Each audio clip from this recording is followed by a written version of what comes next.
शेंगदाण्याचं कूट आणि खोबरं न वापरता मस्त आज आपण बघणार आहोत बेसन घालून बटाट्याची भाजी.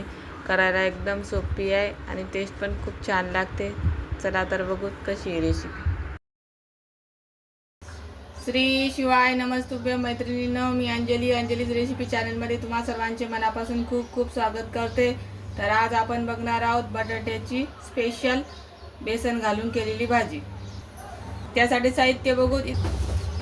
तर बटाट्याची बेसन घालून भाजी बनवण्यासाठी इथे घेतले आहे 1 चम्मच बेसन पीठ, 5-6 लसणाच्या पाकळ्या कुटून घेतलेल्या आहेत, 1 कांदा कट करून घेतलेला आहे, 2 बटाटे बारीक कट करून घेतलेले आहेत या पद्धतीने, थोडीशी कोथिंबीर आणि 4-5 कढीपत्त्याची पाने. इथं कढईमध्ये 1 पळी तेल घातले. तेल गरम झाले. आता आपण याच्यामध्ये मोहरी घालू.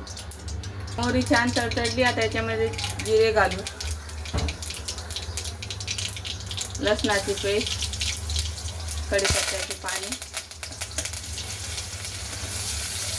लसण तेलामध्ये परतून घेऊ. आता याच्यामध्ये कट केलेला कांदा घालू. कांदा आपल्याला मस्त सोनेरी कलर येईपर्यंत परतून घ्यायचा.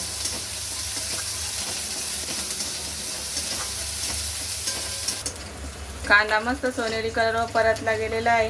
आता याच्यामध्ये आपण जे बेसन पीठ घेतो ते 1 चम्मच ते घालू.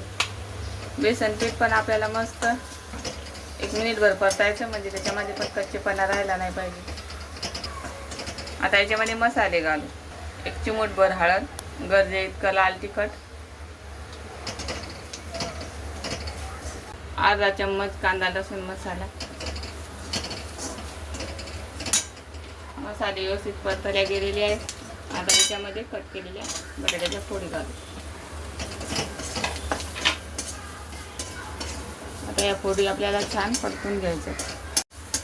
बटाट्याच्या फोडी छान परतल्या गेलेल्या आहेत. आता याच्यामध्ये गरजे इतकं मीठ घालू. मीठ पण व्यवस्थित मिक्स करून घेऊ. आता या फोडी मऊ होण्यासाठी याच्यावर थोडंसं पाणी घालू. परत एकदा मिक्स करू.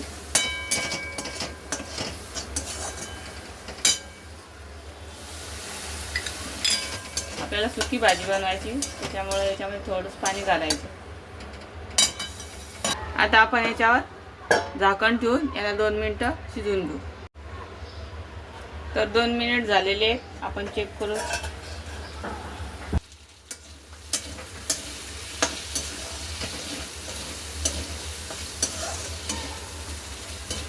भाजी मऊ झाली का बघू. बोटावर दाबून बघायचं.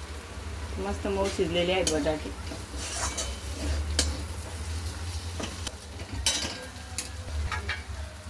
आता याच्यामध्ये थोडीशी कोथिंबीर घालू.